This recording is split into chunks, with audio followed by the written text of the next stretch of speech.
Engine 1 from car 1. Car 1's on scene at Subin Command. Give me a CAN report.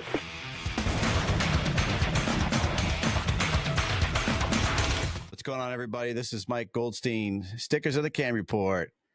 Mazel tov, everybody. Coming at you with a great guest from Colorado, Paul Shoemaker. I am excited to be talking with him tonight. He has been around teaching a lot of people on electric vehicles, great knowledge, great guy who's got a lot to offer, a lot to give to all of us. He's the owner of NextLevel Training Network, and I am excited to see what he can give to all of us for EV knowledge and everything else that he has learned along the way. Paul, thank you so much for being on the CAN report, my friend. Yeah, thanks for having me, dude. I'm excited. Love Yeah, my pleasure. Platforms, so I'm happy to be here. Yeah, dude, I love it. I'm actually really excited. As we were just talking, I met you roughly 2 years ago. You definitely don't remember who I am. I didn't have this platform. I'm just some schmuck from New Hampshire, but you presented in Hudson, New Hampshire with your platform, with your presentation on EV fires, and it was great. And I really look forward to hearing more about what you're doing and the education you're providing for everyone. And I'm just excited to be able to do this and get everybody to know who you are, what you're doing, and get the knowledge out. There's a lot of knowledge out there about EV vehicles, but you did a great presentation. And I learned a lot. Like we said earlier, I didn't fall asleep. I didn't find it boring. I didn't find it dry. So I know that you are passionate about it and you love to deliver some nice fluid material. So I really do appreciate you taking the time and talking with me tonight. Yeah, absolutely. Yeah, I mean, my goal is, like we were talking earlier, I'm in the same seats. I still attend classes. I listen to presenters. I know what it's like to sit in a presentation. I don't want to waste your time, and I want you to leave with the knowledge that you need to be safe. Like, that's the true reality to it. And it's like, well, how do you master giving a topic out to a bunch of firefighters who are go-getters, who want to actually have a nozzle in their hand or a chainsaw in their hands, ripping on a roof? How do I present something that seems to be boring in information and make you sit there for 4 hours? And so, yeah. I've worked hard at it, and I appreciate that compliment that you didn't fall asleep, because that's my ultimate goal. But well, I like to do, because you're really upfront and honest about everything, and I just loved how you're like, dude, I'm going to teach you some stuff. If you want to learn about it, cool. If you don't, then maybe you can just maybe walk around the parking lot for a little bit and come back when you want to learn some more shit. And it was just really cool how you were just so nonchalant about it. And again, the videos, the PowerPoints, they were all really beneficial to what we were wanting to learn, and we walked away with a lot of knowledge. So I'm excited for everybody to listen to you and see what they can get from you for this podcast. I'm going to jump into your bio, and so that way we know who you are, where you came from. So Paul's bio: 18 years of dedicated service in the fire service. Paul is currently honored to serve as a firefighter paramedic based in Colorado. Throughout his journey, he has cultivated a wealth of expertise, specializing as a tech rescue technician for over 13 years, alongside being certified as a hazmat technician. His commitment to enhancing firefighter safety extends beyond the front line. Paul proudly contributes to advisory panels with ULFSRI and collaborates with NFPA on a variety of projects. Recognizing the vital need for collaboration between the fire service and OEMs, Paul is privileged to serve on the SAE 2990 committee, where they strive to bridge the gap, ensuring seamless coordination in handling lithium batteries. As the founder of the NextLevel Training Network, Paul is passionate about empowering firefighters nationwide with the knowledge and skills necessary to navigate the complexities of electric vehicles and lithium battery incidents. Through comprehensive training programs, they equip their students with invaluable insights into effective strategies for managing lithium battery fires across various platforms, including vehicles, bikes, scooters, and energy storage systems. Driven by a relentless dedication to advancing firefighter education and safety standards, Paul is deeply committed to making a meaningful impact within the industry, one training session at a time. Whew. All right. And hopefully I can stop stuttering. Man, awesome. No. Love the bio. let's get into it, Paul. So first off, where did your company come from? How did you develop it? The name, everything about it. Like what got you passionate to start building this platform of yours? Yeah, well, it was a passion in the fire service, right? Like it started as just wanting to learn. Oddly enough, the company started as an opportunity for me to write off my travel expenses. That was it was it was this is getting expensive. How do I, take this back to my taxes and write it off as, you can write off X amount of stuff as a firefighter back in the day, your union dues, your, lunches and things like that. Even that's kind of going away now. But back then it was, well, if I created a business, I could just say that I was going to learn more, and these expenses that I incurred from learning to teach people later on in my career and grow this business, the government would have to reimburse me. That was the ultimate goal. And it worked a little bit, like I wrote off stuff. I don't know how much it really gave me. And then I ended up meeting some people, some, great people along the way. And some of those people led me into getting into electric vehicles, specifically Teslas. And I had the opportunity to cut multiple Tesla vehicles up. I mean, we're talking 40-ish electric brand new Teslas. And I learned a lot about what these cars were capable of, how challenging they are on the extrication side of things.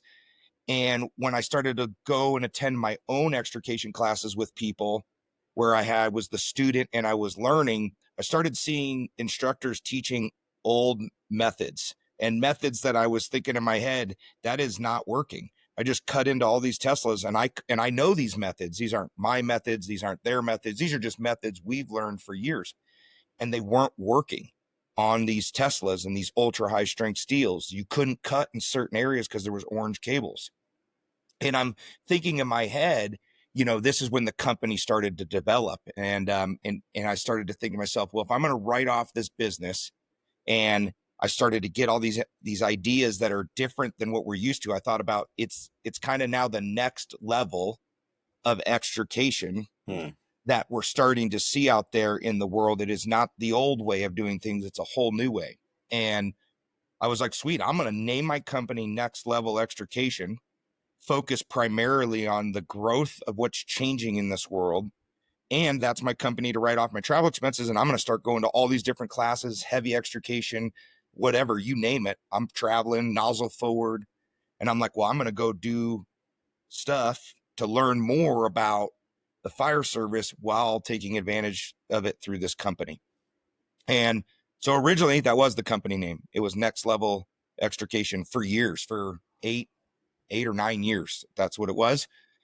And it was primarily focused on extrication. Never did I ever think I was going to be teaching anybody. That was never my goal. It was, I should say, teach people as a business. I thought I would teach people that are my friends. When I bring it back to the firehouse, I would get good at my job. I felt that was my ultimate goal. And next thing I know, people are like, well, dude, show me what you learned. And I'm trying to teach them. And then next person's like, show me. And I'm trying to teach these people. And then I got like, people are like, well, can you come teach our department what you learned? And it's like, well, sure. And so for a minute there, I was teaching people for free. I was traveling to departments in Colorado, local, and putting on extrication classes, $0. Yeah. Well, my wife is very, not fond of that. And she's like, you're not going to go teach and do all of this stuff and miss work and not bring home any money. Yeah. And so it's like, all right, duly noted. Company started to grow a little bit faster then, and I started to charge basically $250 a day. I thought that was enough. Well, you have a kid, another kid. My wife's sitting there saying this is $250 to miss an entire day of work. When, overtime, the math, that doesn't even compare. And then it's a company now, so I got to write all that money. So basically I walk away with like $40 after $250. And really, that's kind of how that company started. Now, to jump forward to what I'm doing now, all that changed was, again, I met more people and very good, nice, helpful people that got me into NFPA and got me into FSRI. I'm very blessed. I don't even know how it happened. It was like a phone call with this person. Next thing I know, I'm working here. Next thing I know, this person tells me this committee needs help. And I'm like, I'll do it. I jumped in on everything. I wanted to learn more and more and more. And it started to be that I was learning more about the stuff I wanted to train on, which was electric vehicles. But it turned into the fact that there were fires with these things. And then it turned into stored energy, which is solar panels that Tesla was putting out, and battery banks. And then it turned into scooters are on fire and they're blowing up, and this is happening. And it just, like, over the last 7 years, I've been so busy. Things are moving so fast. I don't know. It was like the cards just kept aligning. Next thing I know, I'm now teaching about everything lithium ion batteries, cars, scooters, e-bikes. And so I had to change the company name. Instead of Next Level Training or Extrication, now we're talking about lithium ion battery fires. We're talking about fire behavior. We're talking about explosions. We're talking about people are dying, firefighters. And it was like, this is the next level of fire training that we have to be prepared for. So I changed the name to Next Level Training Network because it's a whole new branch of the future of the fire service. In a nutshell, that's how we got to where I got today. That's cool. It's through hard work and education and some sacrifices there too. Sounds like you sacrificed a lot of time and money for something that you're really passionate about, and now you're here, teaching the world about it. And what sparked you? I know it sounds funny saying spark when we're talking about EV vehicles, but what sparked you about EV vehicles? Right? Like, what did you like? Like, I all of a sudden I liked engine work. All of a sudden I was all about hoses and nozzles and pressures and, GPMs and all the science behind that. What got you into all of a sudden that field? Because that is so specific and it's so important, but it's just that field that not a lot of people really start to dive into. So how did you really get passionate about that? It's actually a really good question, because I've never been asked that, or have I ever thought about why would one dude who loves, especially me, I'm a trucker, and I think that from my class. I speak very proudly of that I love truck work. And I like to cut roofs and force doors and extrication. So I think, if I had to look back at it, I think that what's unique about that is the fire behavior that comes from these vehicles isn't like anything we've ever seen before. And I'm going to go with the whole fact, being that I'm religious, I'm going to go back to the fact that I believe in God. There's for some reason I was funneled that direction. I don't know why, but I will tell you that there's a couple times in my career over the last 7 or 8 years since this has really gotten going, where I've thought about fire behavior that's possible with these things. For example, the fire blanket, the explosion potential. For me, when that was being pressed about 5 years ago, I immediately said, there's no way. I already know the chemicals that are going in there, the gases, the ignition, how these things break down. That's going to cause an explosion. That is the potential to hurt somebody. And I brought it up and I thought about it and I stewed on it. And I always had this hair that stood up on the back of my neck about this type of stuff, that there's a potential for a bigger risk with these things than what's being talked about.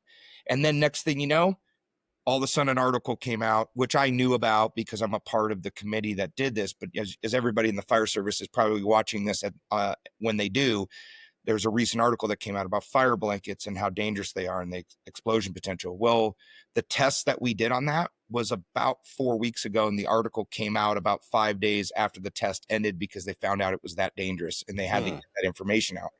I've been knowing about that for 5 years. How?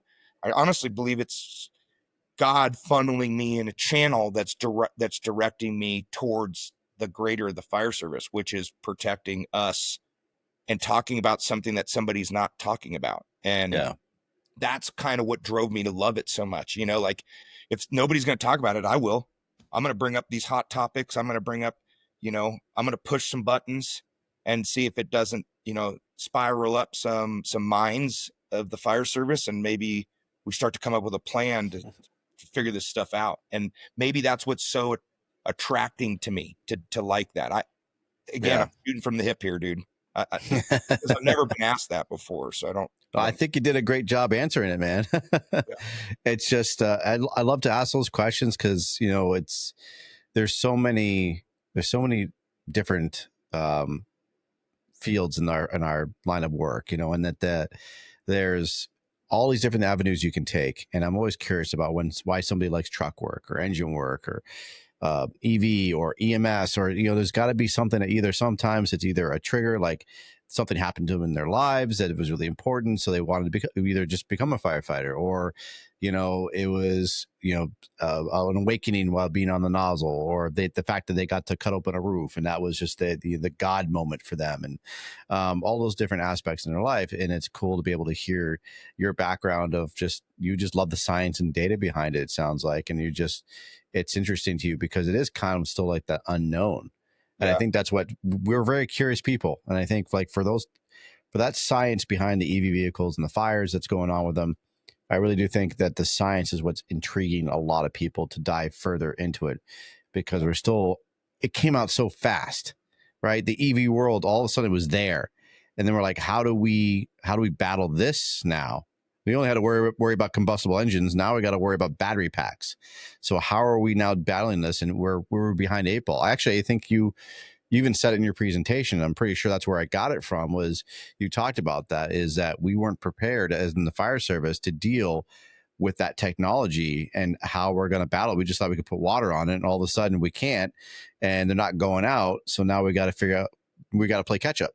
Well, and that's that like the why, right? Like I feel like anytime there's a why in the fire service, if you're my brain, it's like, well then no, like give me the why so I can better understand it. It makes me want to dive in and understand it more, like pressures. You talked about being an engine guy. And if you're thinking about pressures, well, I kind of want to know, why is that pressure being reduced through this hose line with this nozzle different than this nozzle? Like I understand it's working, and you tell me the math, and I get on the pump panel and I pull these levers and I set the PSI. You're telling me to do that. I get it. But why is it doing that? And why am I getting 175 GPM out of this hose line with that nozzle, but a different hose line with a different nozzle only gets 160, 165. So, and I'm saying PSI, same pressures for both of those. So, right. That is something where when you're an engine guy, that just sucks you right into that. Next thing you know, you're like, well, tell me more. Well, I'm an extrication guy. That's my passion, was extrication to begin with. And when you start to get into the cars, and that's what happened with the lithium ion batteries, is it was cars having ultra high strength steel, having high voltage energy running through them. Extrication was changing. Then it turned into like, well, what are these batteries? And they're like, well, when they catch on fire, they're super dangerous. So it's like, well, why are they dangerous? And then they start to show you how dangerous they are. And it's like, well, and then they didn't want to talk about it. And I'm like, well, why doesn't Tesla want to talk about why these catch on fire and why they're so bad? And nobody wanted to talk about it. And it was like, hush, hush. So I started diving into it and calling people, engineers, and then it turned into like lithium ion batteries, because cars are lithium ion batteries. So then I'm like, well, wait a second. If this car on the side of the road can do this and it's outside, that's fine. It's not next to an exposure. Well, what about this cell phone that's in a house? What about the scooters, the e-bikes, the stored energy panels? And then like, it just was like a spiral. And then I'm like, well, why is it doing that? And everybody's like, well, it doesn't really do that every time. Well, why doesn't it do it every time? And so that, I'm just trying to get answers, because I sense there's something wrong here. I can see the end result. I want to get the end result to ultimately provide that for the fire service, so they walk out of my class or out of the firehouse with a mindset that changes them from the way that they fought legacy to modern construction style fires to now a lithium ion battery fire that's different than modern and legacy. This lithium ion battery fire will kill you. Modern had potential to kill you. Legacy with pretty slim chance, depending on the average fire, just an Yeah. average, not backdraft or any of that stuff. Well, lithium ion batteries are creating a backdraft almost immediately and, within 30 seconds. And so it's just like, well, why is it doing that? And if we don't get an answer out there, then the fire service is going to have another death. And you know what I'm saying? So it's just it just keeps pulling me in and wanting me to provide a better class and provide more information and just do the right thing. That's all I'm trying to do. Yeah, man, you're doing a great job with it. Like I said, you've obviously done your homework. You've been doing this now for quite some time. And I love that you, like right now, when you're talking about it, I can tell you get worked up for it. You get passionate about it, and you just want to give everyone a better chance of being able to put these fires out. There's a lot of products out there that I've gotten into the EV world. Yeah. What do you think about all of that? Like, there's just so much out there, right? You like talked about the blanket, right? And then we have, I got to meet a great group of people and they're out of New Jersey. And I saw them at FDIC, and they have the turtle, and that's the turtle, going underneath the car, and it's taking care of that battery pack underneath. Have you tested or got to see a lot of these products that are out there now? That's because the EV is out there, and I've seen a lot of companies come out, and there's a whole crap load, and they're all trying to get into the market of how to battle these things. Some are like really because they want to help, and others because they want to make a buck. So what are your thoughts on some of these products out there? Well, man, you're going to get me on a pretty tough topic here, because my initial belief is it's just people looking for money, and they're looking to try to provide an answer, sure, but they want to make a bunch of money out of that. Their end goal isn't, in my belief, I want to save a firefighter's life. Their end goal is, I want to just provide something to be able to put this car out. And when we get into these cars catching on fire, there's such a massive problem with the explosion potential, not only with inside these cars when all the car doors are shut and they're off gassing, but when these cars get into accidents, they immediately catch on fire. The 12-volt battery system shuts down. The high voltage battery system could shut down. The doors can lock on these people, trapping them inside them. And, putting water on a car fire, whether it's a lot of water or a little amount of water, it's water. If you tell me I got to be on scene for 8 hours, or you're going to provide me with a tool that's going to put this thing out in 2 hours, I don't care. I'm at work for 24. So those aren't my issues. My issues are like, we're missing the big problem, which are people are dying in these things. I mean, I've, probably from our class that I last had with you, I bet you I have 5 to 10 more stories of people who were driving down the road who wrecked their car, who have now died inside these cars because they. Yeah, you talked about one story you shared when you were doing the education, where there was a report of a person locked into their vehicle and it caught fire and they couldn't get out. Yep. And they struggled. They almost died in that vehicle. That stuck with me. Yeah, I have another one where a guy hit a tree up here in Colorado, put in an autopilot, and him and a passenger, and the car caught on fire, and the passenger got out. He was safe, came back to the car door, realized that the driver wasn't getting out. He said he was awake, alert. He just wasn't really moving or doing anything with his hands. And he basically tried to open up the car door, and the car door was locked, and the car caught on fire and burned his friend to death. And he watched his friend die right in front of his eyes. Damn. And we just had one about 6 months ago on the highway. Same thing. He hit a Jersey barrier, and it ripped the underbelly of the car up, and it caught on fire. And bystanders were on scene trying to open the car door as he's pounding on the window, and he burned to death in the car, and the bystanders had to run away. And that was just right on a major highway here in really close to my area where we work. Wow. So, that stuff is the bigger problem. So I love that the products are out there, right? It's just a tool for the toolbox is what I like to say. My class is strictly developed around life safety concerns like we just talked about. The one for the citizens, the other life safety concern is the gases that are coming off these cars and what they do to us, what they do to our bunker gear, how harmful they are to our respiratory system, to our skin, the cancer causing carcinogens that are in there. I just like to address that because those are the two big issues I have, right? It doesn't change. Life safety, incident stabilization, property conservation. So I'm still trying to address those things. And then ultimately, like, nobody has all this money to go buy one of these things. Not everybody, I teach departments that are large, small, volunteer, career combination, whatever. I want to be able to provide a class for people that are out there and in a single station, where they're responding from home. I want to give you a tool that will allow you to put this car fire out without purchasing anything really additional.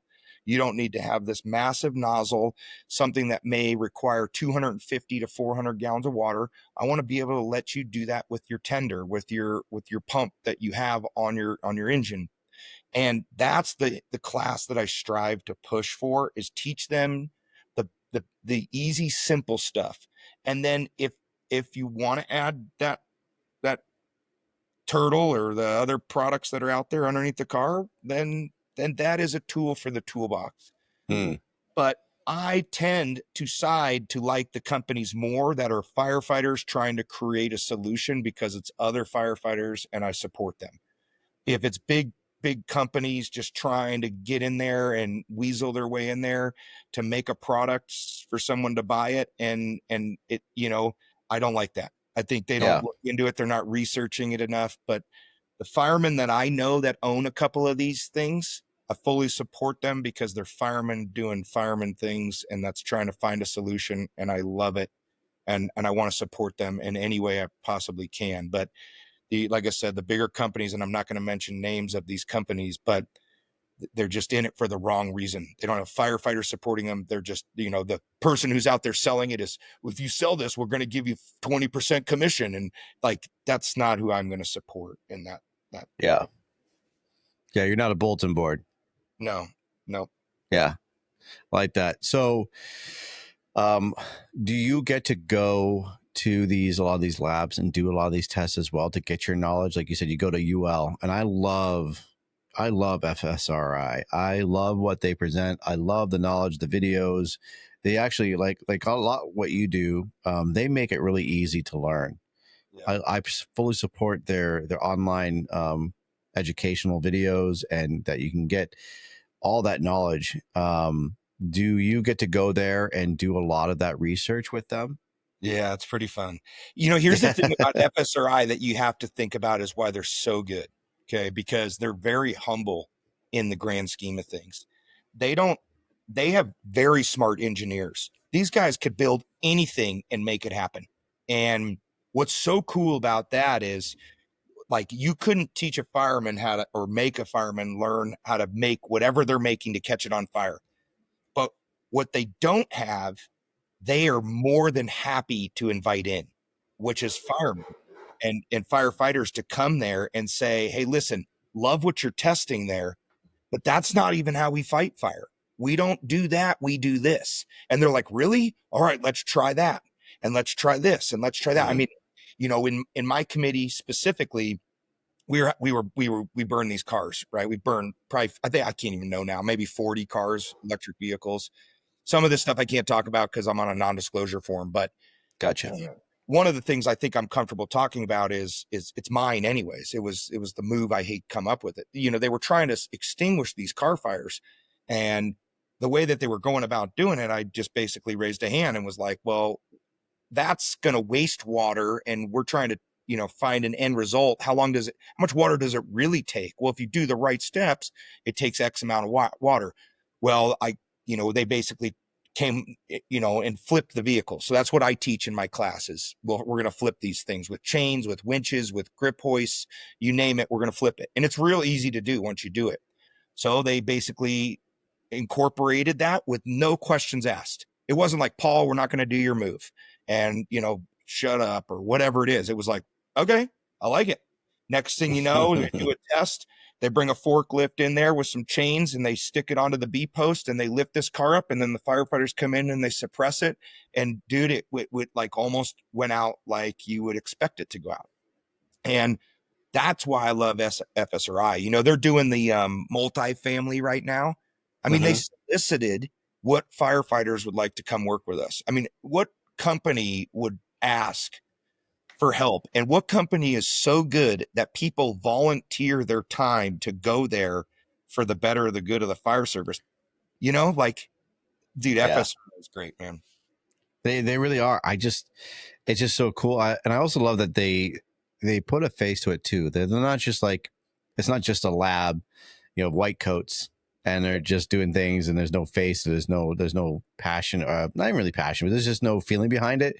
And I like Keith Stakes, that he's pretty much the man behind it. He's the face of it, but he's out there in those labs doing the work, and he explains things really well.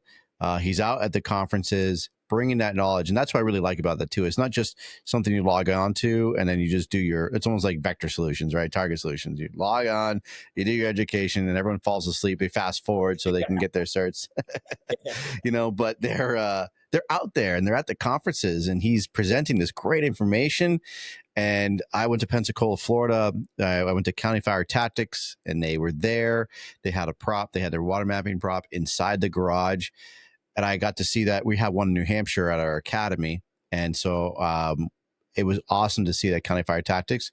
And they were there. Their whole team was there to give everyone really good education, dropping that knowledge. He presented that information about water mapping, and a lot of people got something out of it. And most times those kind of platforms or those kind of companies, you're just going to see videos of. They're just YouTube videos. And I like that UL is out there preaching the knowledge and letting firefighters get their hands on it, and they can see it firsthand, so they can actually see the science. They can understand the data, because like we said earlier, sometimes water mapping or EV, especially EV, can be very, very dry. If you're not really passionate about it, if you're not really interested in it, it's just something you just take because it's part of the job. But I like the fact that they're really out there showing people this real life data and knowledge. And just like you're out there showing people how to do these things, not just talking about it, but you're out there doing it. Now, you talked about with like conserving water, and I think from your education that you gave when I was there, you talked a lot about foam versus water. And if I can remember correctly, you said foam really doesn't make a difference, right? It doesn't work, really, is what it comes down to. I believe, again, this is the same kind of conversation we probably had back then with the fire blankets, that they don't work. If I recall, I mean, this, again, before this study came out, I still was a believer that they didn't work. Foam is no different than a fire blanket, and that's my belief. The difference with the fire blanket is it traps in the gases, but it's trapping the heat is what it's really doing. So foam covering it and suppressing it, it's just going to cover the issue temporarily. So it probably will put the fire out and look like it's out very quick. But all it's doing is trapping that heat and allowing that cell to get hotter and hotter and hotter. It also penetrates. So it's got an ability to penetrate into all these holes and into these nooks and into the fire, deep into these cells. And then foam is a conductor to electricity. So we're talking about, we're going to cover something, we're going to penetrate into the cell, and then we're going to create a conductor inside the cell. You're going to create this thing to reignite is what's going to happen. It's going to look like everything's been resolved super quick, maybe even get enough time to ship it off to the junkyard. And then it's going to sit there for 3, 4, 5 days. The foam's going to dissipate. And then all of a sudden that conductor is going to start kicking in. The batteries are going to start heating up. And then you're going to get a thermal runaway in a junkyard. Now, is there eventually going to be some sort of foam out there that could possibly have that fixed and resolve that issue? Maybe. I'm not completely eliminating foam.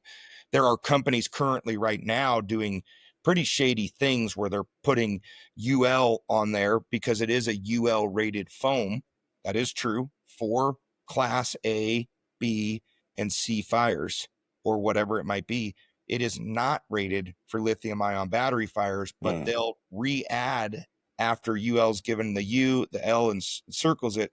Then at the bottom, these companies will add into their literature lithium ion battery fires. And now it's got the UL stamp, and they're sitting there going, hey, this is UL certified for lithium ion battery fires. And, one thing I don't do this all the time, and I'm not a weasel by any means, but if I see something that doesn't look right or I'm unaware of it, I have a boss, his name's Adam at UL at FSRI, and I'll send him an email that says, hey, is this foam really rated for lithium ion batteries? And he goes, no. Or, he'll check, and he's like, nope, that's not. And I'm like, well, here's the sticker. and I'll send them the sticker because I took the picture of it that they're putting on there. And so that stuff is happening. And I want the fire service to be aware of that, you could potentially have a salesperson tell you that they have a UL rated foam that is suitable for lithium ion batteries. And that is not true until you contact UL and ask them yourselves. Do not believe it. The fire blankets are the same way. Fire blankets were rated for car fires. They did the exact same thing. UL put a UL stamp on there. Yep, these can handle car fires. And then they just added the literature for EV fires. And that was never approved by UL. And I think that's why UL and FSRI made that huge push over the last month to put out an article that states that these things can be dangerous, explosive in nature, and cause injury to the fire service. So be careful of it. So when you find that out, and and UL they get the word that someone maliciously, if you will, put that stamp on there that says it covers when it doesn't, can UL like contact them and say, hey, we're revoking this stamp? Or like, how do they go about doing that? Does the UL please come in and say, get rid of it? You can't do that? Dude, I'm sure they got some serious attorneys. I don't know any of that stuff. I'm just a little minion, dude. I'm sure I'm only one of a handful of people that are like, hey, that's serious enough to even report that to UL, to let them know that this is happening. I will tell you that the last time I had a conversation, I was in an airport. I can't remember where I was going. And I had that question brought up to me because these people, and I don't want to mention the type of foam it was, okay, because I'm not trying to sell anybody out, but I will tell you that they contacted my department. My chief contacted me and said, hey, what about this? And I goes, they just sold us on it. They said that it's for EV fires. And I go, I just had a meeting with my panel, and they said there's no foam out there right now that's rated for lithium ion batteries. And he goes, well, they just said it is, and they were willing to ship us an entire crate of this stuff. And I go, Chief, I wouldn't order that. He was a battalion chief for us. I go, I wouldn't order that. Let me just contact Adam at my work. I contacted Adam, and he goes, all right, that's exactly what we've been told, or I've heard this. I can't remember the exact conversation. And he's like, our attorneys are going to handle it. And that was the end of the conversation. So I don't know what happened from that point on, but I wouldn't. It's probably pretty powerful company. I would assume. I don't really want to mess with them. I don't blame you, dude. I'm happy to be a part of it. I don't. But yeah, it kind of sucks because some of that stuff can be dangerous to firefighters if they believe that it was deemed safe. They may use these things, and so that's kind of the good thing about FSRI and UL is they're constantly trying to keep the firefighter safe. Like I could only imagine the amount of people that are constantly just working like nonstop, doing stuff like that, trying to find people that are falsifying, whether they're certified, is it capable, is it not capable? And it's got to be just a massive machine working over there, dude. I have no doubt. There's a lot involved in that, and like you said, those are people who are way smarter than us that can control the whole dialogue of that one. Yeah, let me just tell them to lift it with some chains. That's all I'm good for, dude. I'm out. Yeah, peace. Yes. So we were talking earlier, you're also presenting some other items too, not necessarily just EV fires and foam and everything else, but you're also starting to present a new topic as well. So you're starting to teach a class that's it's more about principles, and you said it's called Remember Where You Came From. And I really love what you're doing with that. And I talk a lot about that. And I firmly believe we got to remember where we came from. And when we talk about promoting and doing it for the right reasons, and trying not to do it for the selfish reasons, can you talk a little bit about the new presentation that you're building? Yeah, I mean it's based around exactly what the title states, but to hit that a little bit more in depth, it's something that I have to remind myself of daily. I get that I am teaching and have been blessed to teach in front of thousands of firefighters that would even want to listen to me.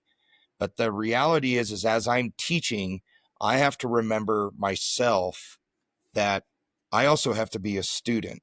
And there are people in these classrooms that know way more than I do about certain things that can make me better at my job, whatever that is. It could be as simple as just being more personable. to all the way to some unique way to flip the car different than I've done in the past. And so I have to remember as I'm teaching and people may think that I'm up here. I don't think I'm up here, but people may think. I have to remember that I am also the person sitting in the chair that is looking to all of these students as I'm teaching to them to give me something back that I can take home. And I started seeing it a lot in my classes. I was at FDIC teaching. I had 480 students in there, and it was really cool to see that anybody would want to talk to me there, and it was a powerful moment. And in the end, I can't tell you this. I don't know how many people were in there that were chiefs.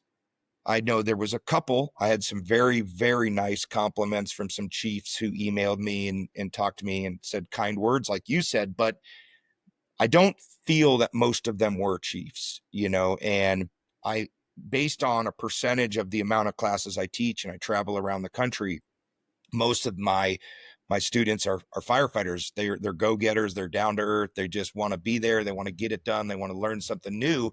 And not only do they want to learn something new, they get passionate about it just like I do. They get all this information to take it back, to make their fire department better, to make their crew better. And they immediately go to their officer, and their officer's like, we're not going to do that. Yeah. Or you get an officer who attends my class and they're like, man, I'm going to take this on. I'm going to go to my battalion chief and tell him right away, we need to implement this. We need to implement this. I see this huge problem with lithium ion batteries in houses. We got to create a new search pattern. We need to think, because those are things I'm teaching in my classes now, is different search styles, different, investigation techniques as far as carbon monoxide alarms, because of what these things can present. And they want to go back there and tell the chief, I think we need to upgrade this, and we should be going on air if we have carbon monoxide alarms with lithium ion batteries in a house. And their chief's like, we're not going to do that. And, you could pretty much count on every one of us. We all start where we love the job. We're passionate about the job. We want to create this position to be better. We want our department to be better. And we're all looking to change it for the better of the fire service, not because we want to be pushers or, just be a nuisance.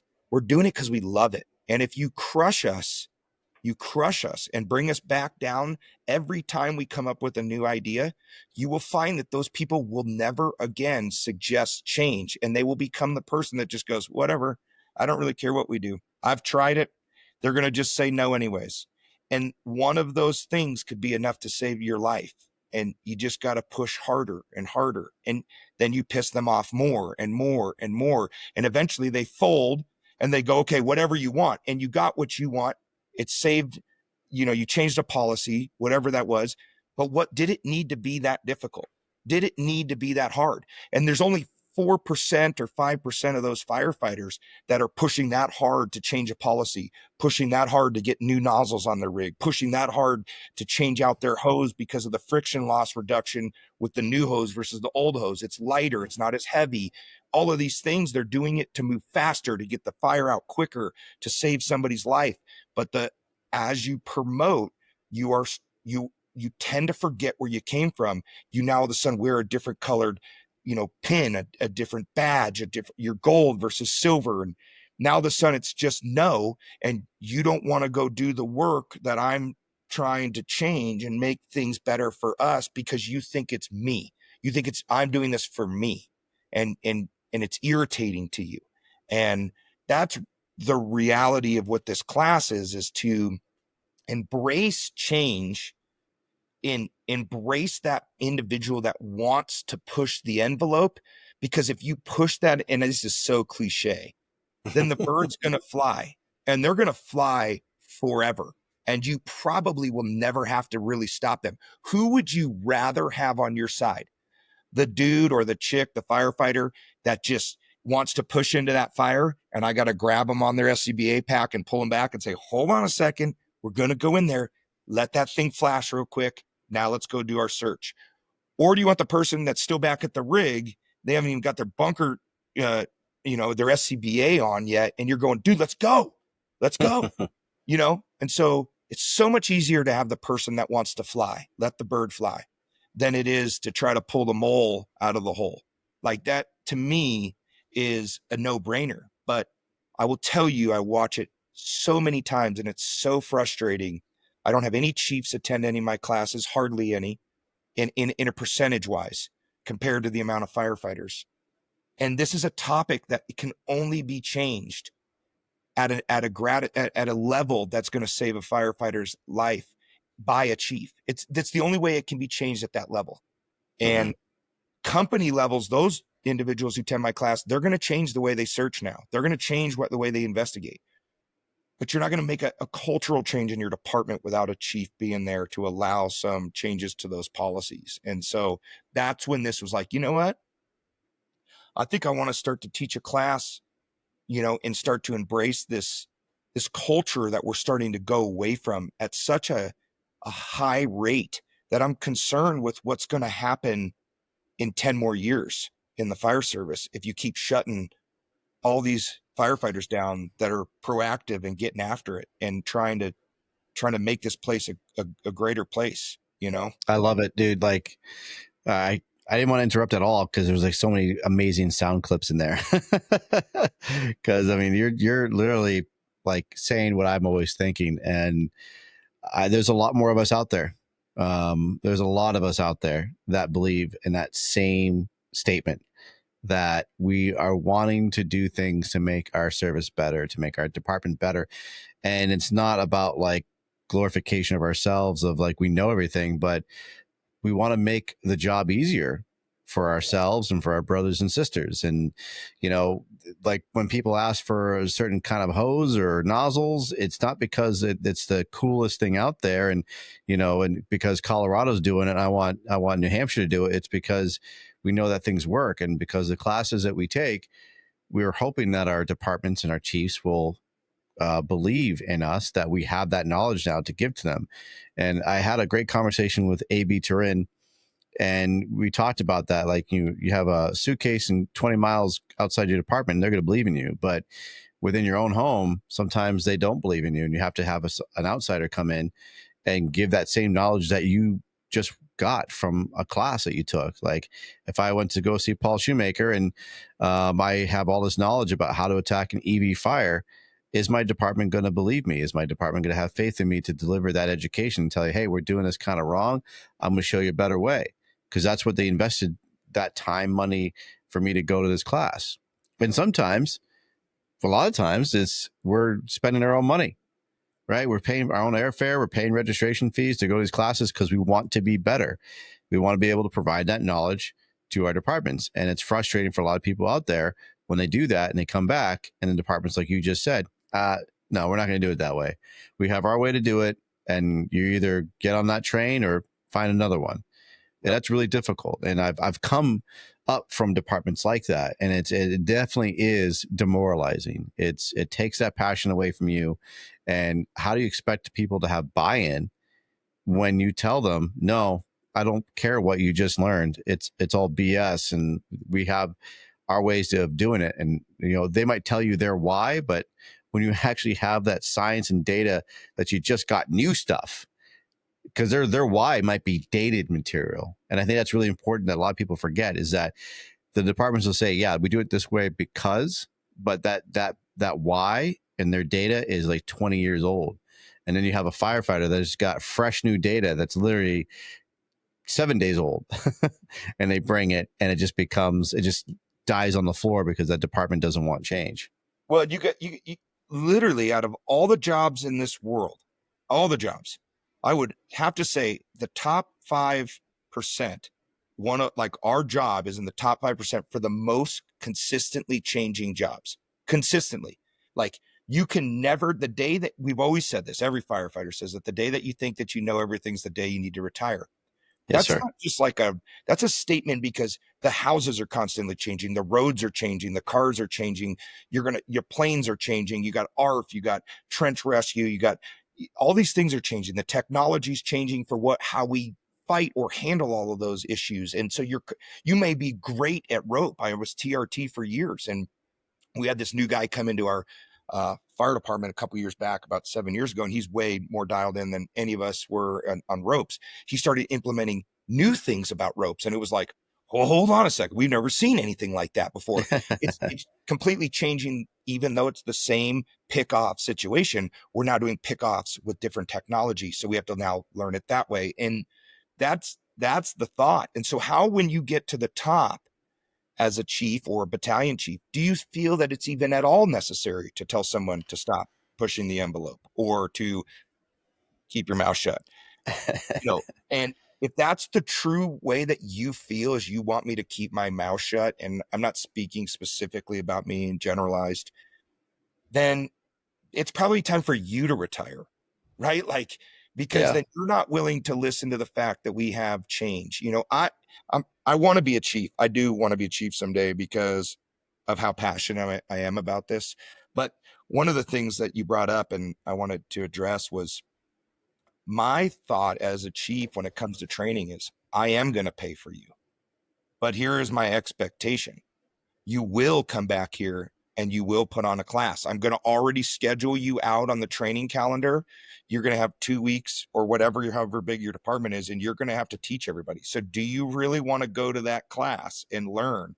If you do, you're going to have to take notes. You're going to have to really learn how to do it hands-on, practical, written. You're going to have to give a little presentation. Are you good at writing, doing PowerPoints? I am. Then have at it.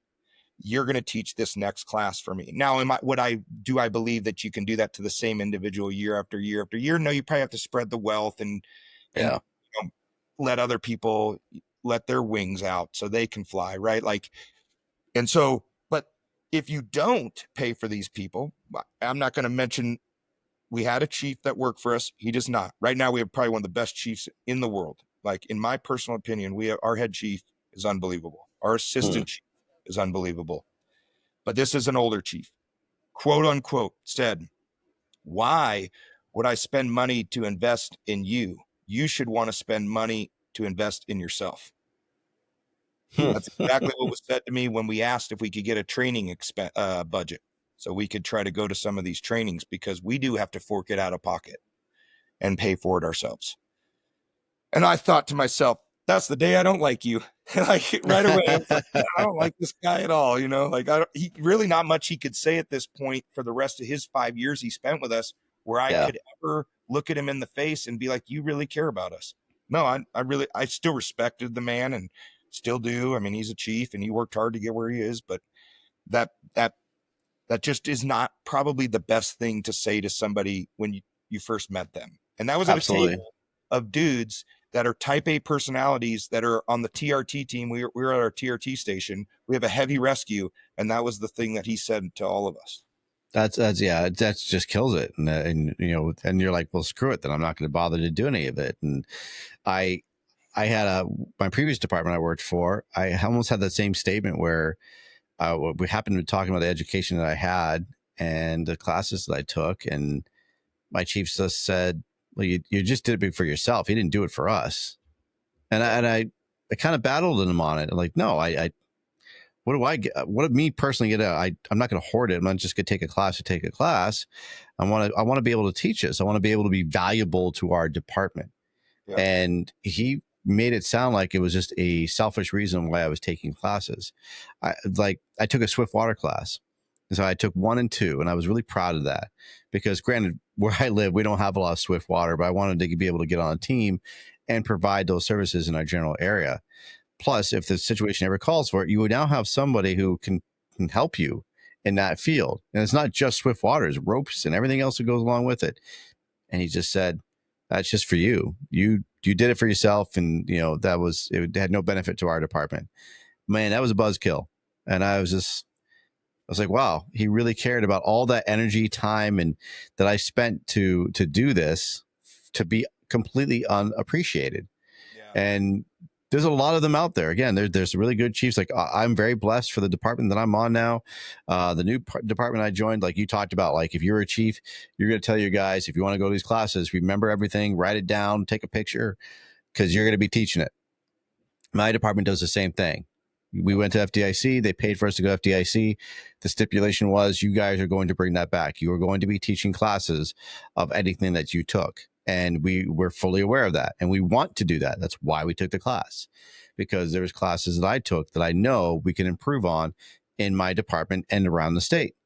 So I love that. And that's investment in your employees. That's investment in morale. That's an investment for growth and retention.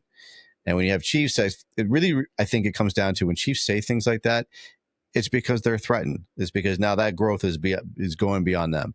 They might not have that knowledge and that education, so they can't wrap their head around it. And now they're relying on you to teach them. And honestly, like you said, there's alpha male personalities, and some of the people I've come across, it really hits that to a T. The alpha personalities, they don't want somebody else, especially someone lower ranking than them, teaching them something they don't know. Well, I mean, what the disconnect, and this is something I address too, is like, where is the reward for you as you get older in your career as a chief? Your reward comes from empowering the people below and watching them make like phenomenal accomplishments. Like that Yes, sir. is joy to me. Right now, where's my joy? Fighting a fire, kicking ass, having fun. When you promote to a chief, my joy is watching that person below me promote to a lieutenant, watching that person promote to a captain, now watching that person put on a class, learn how to teach my class. Now they're teaching extrication. And then you're going, man, look at how cool all these people are. And then you look at God, again, I hate to bring back a little bit of religion. I don't know if you are, and I'm not trying to put religion, but you look at God, he just pushes you out there, sits back and puts his hands up and is like, look at all these people working. Look at how good they are all doing. And that is, dude, God's got a plan for all of us, man. And he's guiding us in the right direction. And totally. I'll get on my tangent. Like, if it wasn't for things that happened in my life, and God kind of pushing me, I probably wouldn't be where I am right now. If I didn't believe he had a purpose, this wouldn't be happening. I wouldn't be talking to you on this platform, and I wouldn't be doing half the things I've been doing now because God pushed me into a different direction. And I listened to him. He's like, dude, you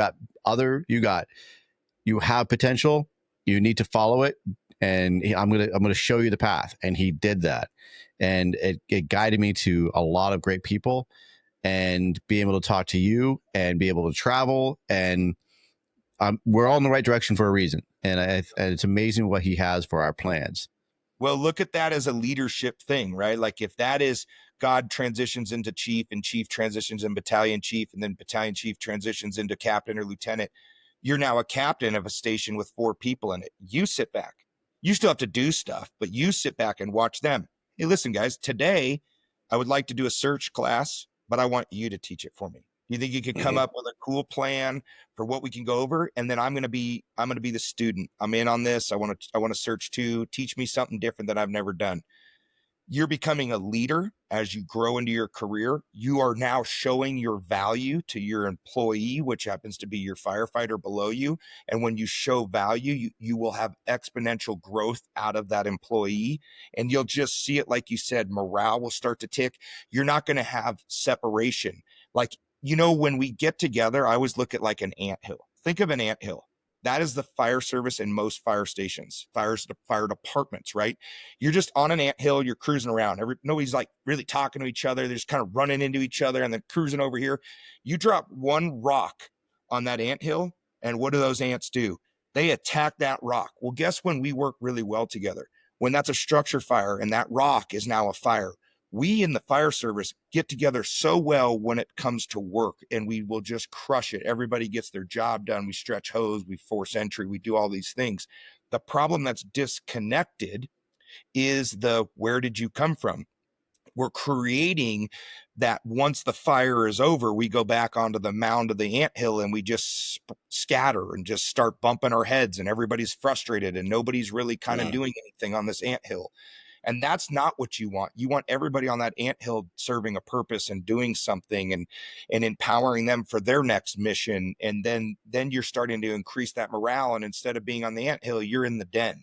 And now you're down inside there mingling and getting things to work and building the nest or whatever the hell ants do underground there, right? Like, but you see what I'm getting at. And that's what we're creating as these chiefs are growing up and not becoming firemen's chiefs. They're becoming administrative chiefs and immediately shutting down such valuable, impressive characters, like people that you would just be blown away to hear their life what they've been through in the military to what they're doing now and what they have to offer, and physical fitness, maybe their expertise, and just, it could be everything and anything. And it's so sad to watch these people come in with such motivation.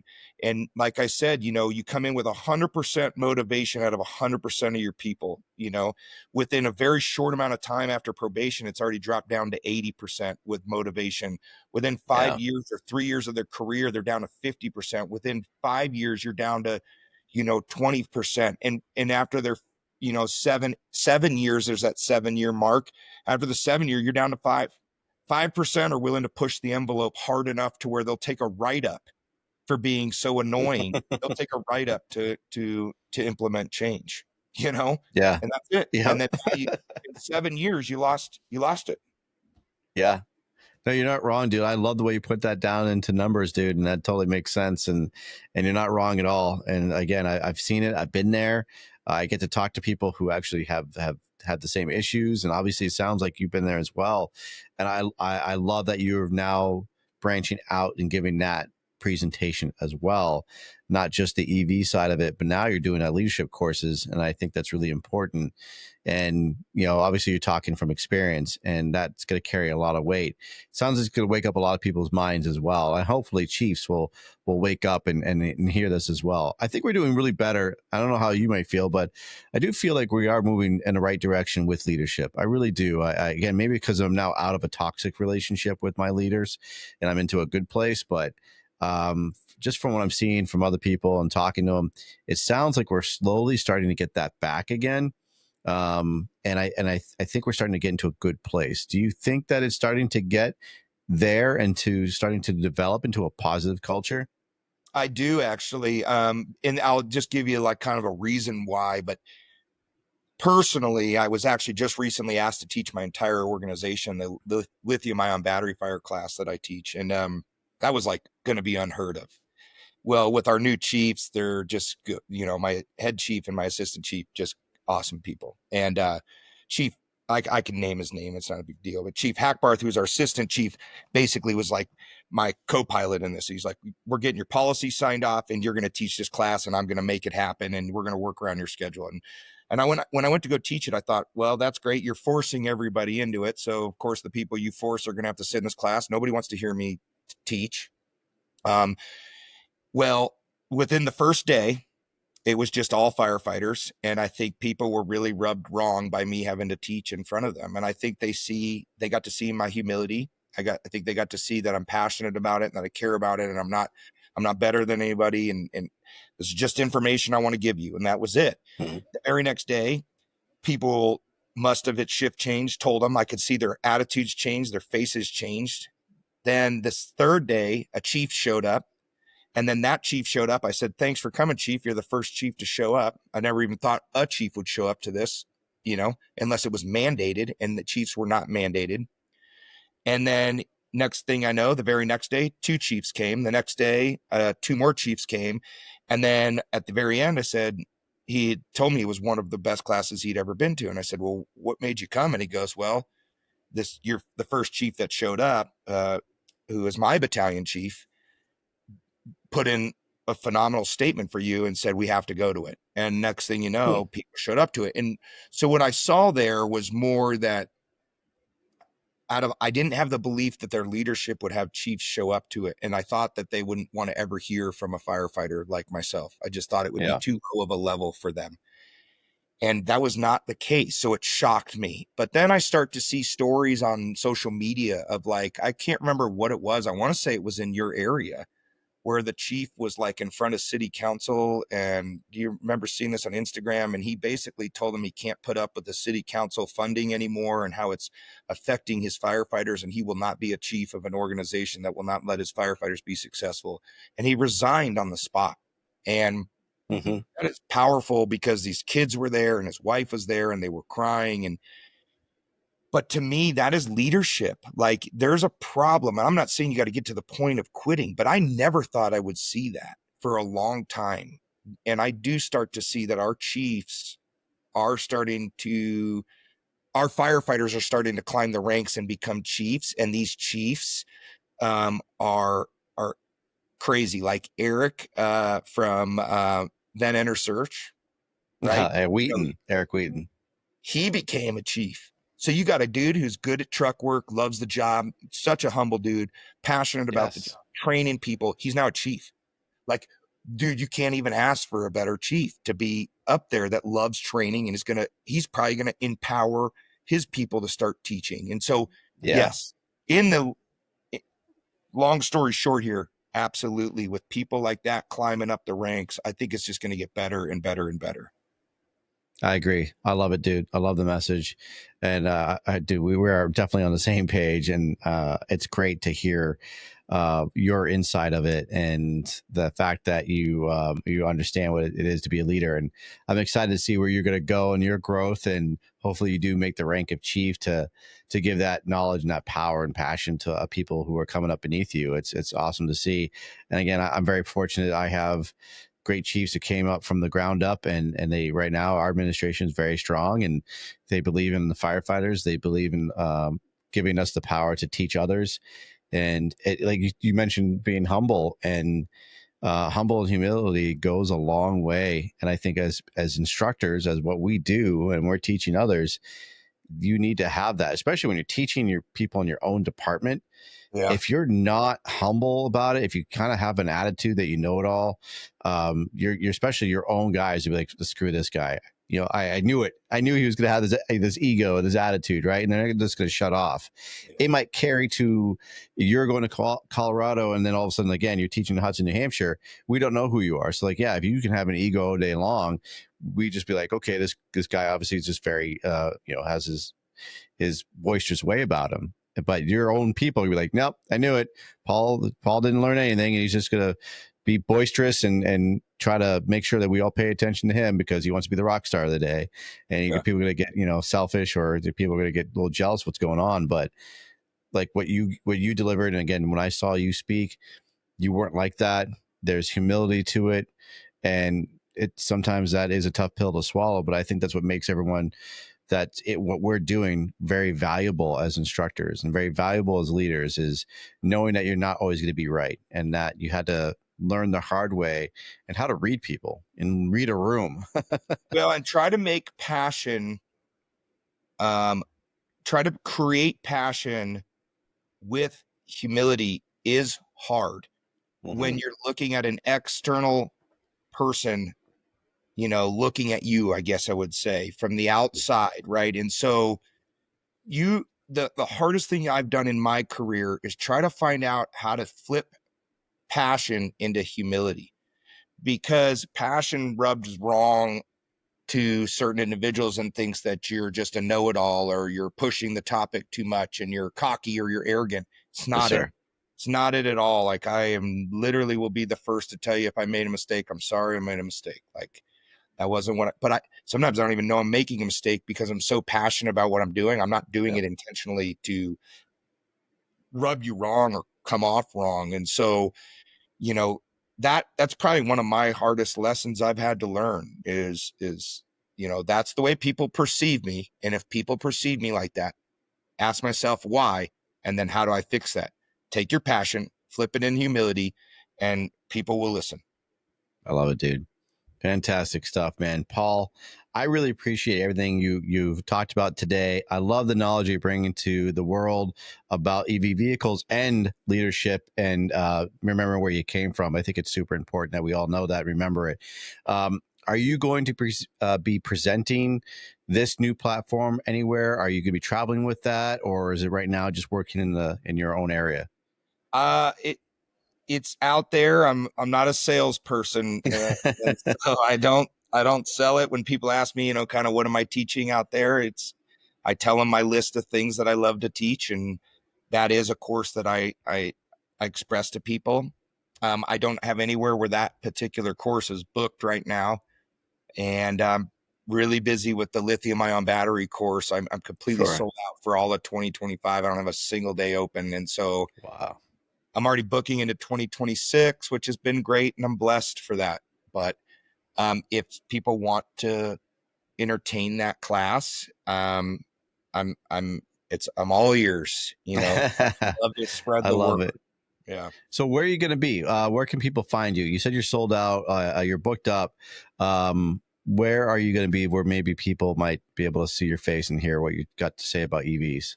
As far as like most of the way that my classes are booked, it's all based off of departments, kind of like yours. The department pays for me to be there. They become the hosting agency, and then they can freely open it up to whoever they want. I'm just a Gotcha. flat rate fee.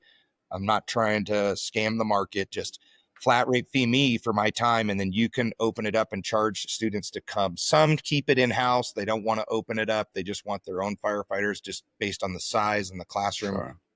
But I am going to Firemanship's conference in a couple weeks. I'll Nice. be out there for that the 17th and the 18th are my 2 days I'm teaching out there. So if any people are out there and they want to talk to me, I love to talk. I mean, especially afterwards we have some drinks and hang out. That's kind of my thing is I'm very personable. So I do tend to feel like now that I teach, people don't want to talk to me. It's weird. Like I'll be talking with the instructors and the other guys, and students will come by and wave and they walk away. And I'm like, dude, what are you doing, dude? Just come say hi. Cause again, you have something to offer me. That's what I want. You're going to teach me Yeah. some lesson I need to learn. And then I taught this year in Fresno Fire Chiefs Conference in March, and they really, really enjoyed it, which again, I'm blessed for. So they invited me back next year. So in March next year, I'll be at the Fresno Fire Chiefs Conference again. And Love then it. I just had the boys out in the Bay Area Fire Conference contact me, and they set some dates with me as well. So I will be teaching the Bay Area Fire Conference next year. They told me the dates. I want to say that's in May. March is Fire Chiefs, Fresno Fire Chiefs conference, and then May, I believe, is the Bay Area Fire Conference. So that's kind of who I have open right now for conferences. And then other than that, man, I'm traveling to North Carolina. I'll be in Wilmington, North Carolina. I'll be in Canada. I'm flying up to Canada to teach a class. Nice. So got some cool stuff to come see some people and learn some things.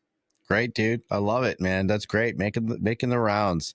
Fantastic. So thank you, Paul, so much. You have your website. I was on it. So you have your website available. You're on Instagram. You're on the social medias. Obviously, you pretty much are an open book. And if anybody wants to reach out to you, what are they just going to get a hold of you on Instagram and just start message you if they have questions or how to book you? Yeah, you can just call me on my cell phone. It's an open line. If you have questions, I have people call me, just ask me questions about lithium ion batteries. I've had people call me on calls where a car or a scooter's on fire. So that is not off the table. You can feel free to do that. But my best thing is text messages or phone calls. The social media platforms, I am on them, but I tend to miss a message or whatever it is. Emails, I get about 50 of them a month. So sometimes I miss those, but you can email me at nextleveltrainingnetwork@gmail.com. That nextleveltrainingnetwork.com is my website address. And then, yeah, Instagram, Facebook, all of those work. My phone number is 720-355-8375. You can call me on there. And yeah, if you want to schedule a class, I'll send you a course description with all the details and we'll hammer out a cool class and I get to come out and meet you. I love it. Fantastic, dude. Thank you so much, Paul. Again, folks, you heard it. He's an open book. He's available. Just send him a message, email. He gave you the number, so make sure you actually rewind that back and write it down so you know how to call him and get a hold of him. I really appreciate everything you're doing, Paul. It means a lot. And again, that's why I wanted you on here, because I remember the class that I took, and I think it showed. Like, I remembered some of the things that you taught me, and it really resonated with me. And the way you delivered it stuck with me. And I do appreciate what you're doing. I love the way that you do present it and lay it down. It's not dry. It's not boring. You do a great job with presenting that important material that a lot of us really just kind of turn a blind eye to, because again, it's either hazmat or just boring stuff. We just put wet stuff on the hot stuff. Yeah. So I really do appreciate you delivering such great information to all of us. Paul, thank you so much. Next Level, it's awesome stuff. I just want to also make sure that we also know there's I always like to hit on mental health. I like to always support my guys from Next Rung. If anybody is needing help, if anyone needs to talk to somebody, reach out to Next Rung. They are raising money so people can get help. If you don't have insurance or you need help setting up an appointment, they are going to help you. You just need to reach out. The first step is making that call. The first step is talking to someone and let them know that you are struggling and you need help. And if you need some information about Next Rung, I'll be happy to help you and direct you into that so that you can get a hold of them and they can get the ball rolling for you guys. But please, we need you in this world. Don't make a permanent solution of a temporary problem. We need you in this world. People believe in you, and I believe in you. So make sure you do that. Again, I love what you're doing, Paul. Next Level is amazing stuff. Make sure you are paying attention to what he's putting out there. You all take care. Mazel tov.